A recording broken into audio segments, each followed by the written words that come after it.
Hello and welcome back to our channel. So today in this video we will be discussing about how you can block ads in Yahoo Mail.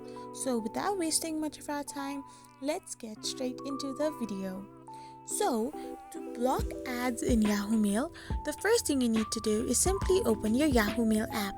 Once you open your Yahoo Mail app, you can find different ads which, if you click on it, cannot be removed as easy. So simply tap on the settings option and tap on more settings. There you can find the Yahoo Mail Plus option in the left hand side of the corner. So once you tap on the Yahoo Mail Plus, you can see that it gives us the feature to have ad-free emails and ad-free throughout Yahoo.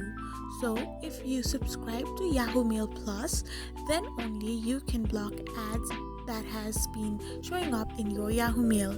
I hope you found this video helpful, so don't forget to hit that subscribe button and do give us a thumbs up.